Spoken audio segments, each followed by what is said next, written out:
ബംഗ്ലാദേശിൽ പീഡനം അനുഭവിക്കുന്ന ന്യൂനപക്ഷങ്ങളെ രക്ഷിക്കാൻ RSS നേരിട്ട് കളത്തിലിറങ്ങുന്ന കാഴ്ചയാണ് നമുക്ക് കാണാനായിട്ട് സാധിക്കുന്നത്. RSSന്റെ പ്രസ്താവന ഇപ്പോൾ പുറത്തു വന്നിരിക്കുകയാണ്. ധാക്കയുമായുള്ള ചർച്ച പരാജയപ്പെട്ടു കഴിഞ്ഞാൽ ഞങ്ങൾ ഞങ്ങളുടെ വഴി നോക്കും എന്നാണ് RSSന്റെ കടുത്ത നിലപാട് ഇപ്പോൾ പുറത്തു വന്നിരിക്കുന്നത്.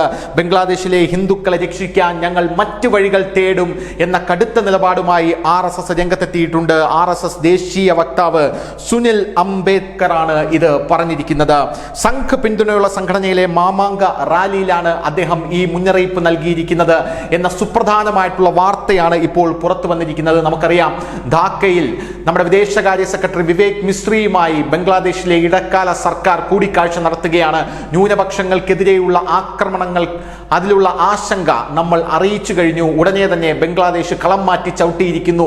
88 കേസുകൾ രജിസ്റ്റർ ചെയ്തു എന്നാണ് ഇന്ത്യയുടെ കാൽക്കൽ വീണുകൊണ്ട് ബംഗ്ലാദേശ് പറഞ്ഞത്. പക്ഷേ പലതും ന്യൂനപക്ഷങ്ങൾക്കെതിരെയുള്ള ആക്രമണമല്ലെന്നും മറ്റു പാർട്ടിക്കാർ, അതായത് ഷെയ്ഖ് ഹസീനയുടെ അവാമി ലീഗിലുള്ള അണികൾക്ക് നേരെ തങ്ങൾ അഴിച്ചുവിട്ട ആക്രമണമാണെന്ന് പറഞ്ഞ് തടിയൂരാനാണ് ബംഗ്ലാദേശ് ശ്രമിച്ചത്. എങ്കിലും ഇപ്പോൾ RSS അശക്തമായിട്ടുള്ള നിലപാടുമായി രംഗത്തെത്തിയിരിക്കുന്നു. വിദേശ രാജ്യങ്ങളെയോ വിദേശ സംഘടനകളെയോ കാത്തുനിന്നിട്ട് യാതൊരുവിധ കാര്യമില്ലെന്നും RSS പറയുന്നു. എന്തിനാണ് ഞങ്ങൾ വിദേശ രാജ്യങ്ങൾ അല്ലെങ്കിൽ വിദേശ സംഘടനകളുടെ ഇടപെടലിനായി കാത്തു നിൽക്കുന്നത്? ഇന്ത്യ എന്ന് പറയുന്നത് ഒരു സ്വതന്ത്ര രാജ്യമാണ്. ഇന്ത്യക്ക് ഇപ്പോൾ അതിനുള്ള കഴിവും കരുത്തുമുണ്ടെന്നാണ് RSS പറയുന്നത്. പോരാത്തതിന് സംവാദത്തിലൂടെ ഞങ്ങൾ പ്രശ്നം പരിഹരിക്കാനായി ശ്രമിച്ചുകൊണ്ടിരിക്കുകയാണ്. അങ്ങനെ ഒരു പരിഹാരത്തിനെത്തിയാൽ നിങ്ങൾക്ക് കൊള്ളാം എന്ന രീതിയിലാണ് ഇപ്പോൾ അംബേദ്കർ പറഞ്ഞിരിക്കുന്നത്.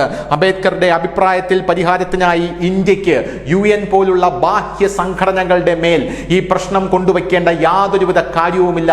UN-ലേക്ക് ഈ പ്രശ്നം വലിച്ചഴക്കരുത്. കാരണം കൈക്കരുത്തുള്ള ഒരു രാജ്യം തന്നെയാണ് ഇന്ത്യ എന്ന് നമ്മൾ മനസ്സിലാക്കണം. UN-ലെ ഈ പ്രശ്നം കൊണ്ടുവച്ചാൽ അവരെ കൊണ്ട് യാതൊന്നും സാധിക്കില്ല. അതിന്റെ ഏറ്റവും വലിയ ഉദാഹരണമാണ് ആർട്ടിക്കിൾ 370.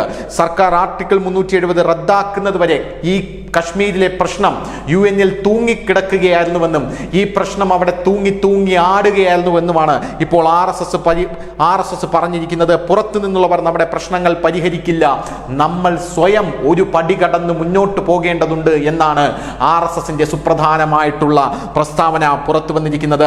ബംഗ്ലാദേശിലെ ഹിന്ദുക്കളോടും ന്യൂനപക്ഷങ്ങളോടും മാത്രമല്ല, പാകിസ്ഥാനിലും അഫ്ഗാനിസ്ഥാനിലും അതിക്രമം നേരിടുന്നവരോടൊപ്പമാണ് ഇന്ത്യ നിലകൊള്ളേണ്ടതെന്നും അദ്ദേഹം ഇപ്പോൾ ചൂണ്ടിക്കാട്ടിയിരിക്കുന്നു.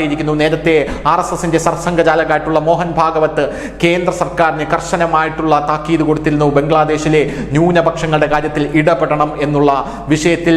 എന്നാൽ കേന്ദ്ര സർക്കാർ പല രീതിയിലും അതിനായി ശ്രമിച്ചുകൊണ്ടിരിക്കുകയാണ്. ഇപ്പോൾ RSS തന്നെ നേരിട്ട് കളത്തിലിറങ്ങി ബംഗ്ലാദേശിൽ ഒരു പടി കൂടെ കടന്ന് നമ്മൾ മുന്നോട്ടേക്ക് ചലിക്കണം, അതിന് ആരുടെയും സഹായം ആവശ്യമില്ല, ഇന്ത്യക്ക് അതിനുള്ള കരുത്തും കഴിവും ഇന്നുണ്ട് എന്ന് പറഞ്ഞിരിക്കുന്നത്. News desk, news India Malayalam.